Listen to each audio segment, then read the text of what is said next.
et bienvenue à cette toute nouvelle édition d'Info.tvc de ce mardi 26 janvier. Merci beaucoup d'être avec nous à la maison. Je suis en compagnie de Zoé Witala, notre journaliste, qui a fait le tour de l'actualité. C'est une grosse journée aujourd'hui, Zoé. Il y a eu un point de presse qui s'est terminé tard, cet après-midi. Oui, c'est terminé. Un point de presse avec M. Legault. Oui. Mais avant, est-ce qu'on commence avec le point de presse ou on commence avec les cas? On va faire les chiffres. Oui, faisons les chiffres. Parce qu'on a quand même une bonne nouvelle. C'est sûr! On a vraiment une bonne nouvelle. Dans le Bas-Saint-Laurent, aucun nouveau cas aujourd'hui d'actifs, selon le CIS du Bas-Saint-Laurent, pour un total depuis le début de la pandémie de 1456. Zéro nouveau décès aujourd'hui aussi. Une autre très bonne nouvelle. 2 hospitalisations sont maintenant en cours. 1403 personnes sont maintenant rétablies et 684 tests de dépistage ont été réalisés la veille, donc le 25 janvier 2021. Alors oui, le point de presse. Oui, il y a eu en tout cas, c'était très complet. Il y avait beaucoup de questions, je pense. La fin du confinement et du couvre-feu, ça arrive, là. Oui, je pensais pas qu'elle allait déjà le mentionner. Oui. Tout d'abord, il a commencé en parlant, M. Legault, qu'on est passé de 2000 à 1500 cas par jour. Donc, ça va de mieux en mieux. Ça prouve que nos mesures sanitaires qu'on fait présentement, ça vaut la peine. Il parlait du couvre-feu, bien sûr. Ben oui. Il pense vraiment fort que son couvre-feu, ça fonctionne. Mais oui, effectivement. Ça empêche les rassemblements. Oui. Ça, chose certaine. Les festivités. Oui, tout à fait. Par exemple, les hôpitaux du Grand Montréal, surtout, c'est encore difficile. Petite amélioration, mais encore très difficile. La moyenne est de 1300 hospitalisations partout au Québec par jour encore. Mais on dit qu'aujourd'hui, exemple, c'est autour de 1040, juste à Montréal, dans les 1300. Ça remplit beaucoup de lits. Surtout à Montréal. C'est ça. Donc, c'est ce qui a amené M. Legault à parler du relâchement peut-être des consignes dans certaines régions du Québec. Donc, on pense peut-être nous. Aujourd'hui, on est toujours à 48 cas, la vallée de la Matapédia, justement. Aucun nouveau cas dans le Bas-Saint-Laurent. C'est le temps d'allumer des lampions, mettre le chapelet sur la corde à linge, prier le Seigneur, tout ça, là. Jeter une pierre, une scène dans une fontaine, tout, là. Toutes ces affaires. Là, on croise nos doigts, les amis.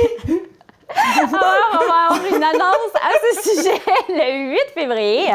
Dans 2 semaines? Oui, quand ça va être terminé le couvre-feu, parce que ça, on ne change pas la date limite à cause de ça. Mais par la suite. Puis j'ai l'impression que notre député de Matapédia, Pascal Bérubé, va être très content parce que économiquement, il n'arrête pas d'en parler, que nous, on est beaucoup pénalisés selon notre nombre de cas très peu, très faible, comparativement aux grandes villes comme Montréal et Laval. Il a aussi mentionné encore les voyages internationaux non essentiels, les différents variants du virus. Oui. Dans les autres pays, ça frappe fort, c'est dangereux, c'est vraiment inquiétant. Donc, M. Legault presse M. Trudeau, Justin Trudeau, d'agir afin de resserrer les mesures. Puis aussi, il parle aussi du ralentissement des vaccins présentement. Les doses de vaccins, là, il y a vraiment un ralentissement dans l'opération. Puis, donc, il parlait un peu à M. Trudeau par rapport à ça. Il s'est même un peu fâché. Selon une étude, puis aussi, bonne nouvelle, selon une étude des entreprises qui sont à risque de fermer au Canada, on a le meilleur taux au Québec avec 11 Oui, selon cette étude-là. Selon cette étude-là. Donc, c'est quand même une bonne nouvelle parce qu'on sait que présentement, c'est pas facile pour nos commerces, nos entreprises. Donc, nombre de constats d'infraction dans le Bas-Saint-Laurent concernant le non-respect des mesures. Oui, dans le Bas-Saint-Laurent, dans les dernières semaines, là, depuis les nouveaux règlements, le deuxième confinement, selon le sergent Claude Waron de la SQ, 14 constats, dont 10 pour le non-respect du couvre-feu. C'est ça, 14 constats qui ont émis dans le Bas-Saint-Laurent. Bon, on fait bien les choses, on continue comme ça, on lâche pas. La ville d'Amqui veut déménager son hôtel de ville. Projet estimé à peu près de 3 millions de dollars. L'hôtel d'Amqui a été construite en 1967 et répondrait plus aux besoins. On dit qu'il y a plusieurs infiltrations d'eau qui arrivent couramment. Ben oui, c'est une zone inondable. En plus, oui. Donc, ça serait si ça fonctionne, Oui. ça serait prêt terminé en 2022, OK. les nouvelles constructions. Le maire d'Amqui a mentionné à Radio-Canada Nouvelles qu'il n'est pas question de travailler sur un projet 100% à la charge des contribuables. C'est vraiment important de le Bonne mentionner. Question, bonne nouvelle pour nous.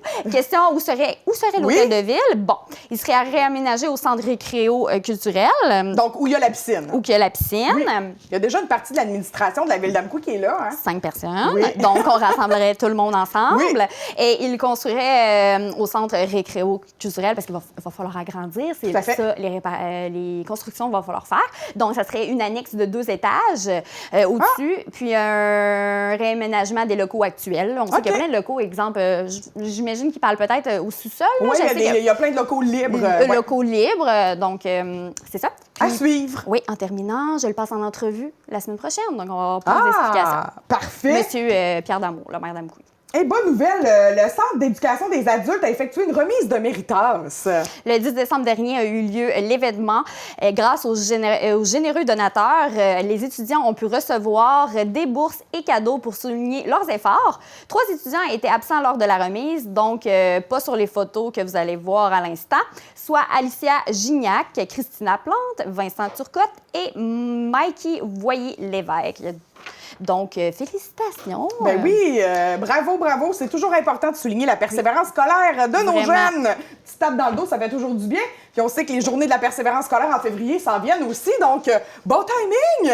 Merci beaucoup, Zoé! Toujours, j'ai toujours un très bon timing. Toujours le bon timing. Zoé est toujours là quand il faut. To the point. Oui, merci Zoé. On s'en va à une courte pause et tout de suite après, on s'en va voir les entrevues que tu as réalisées pour nous aujourd'hui.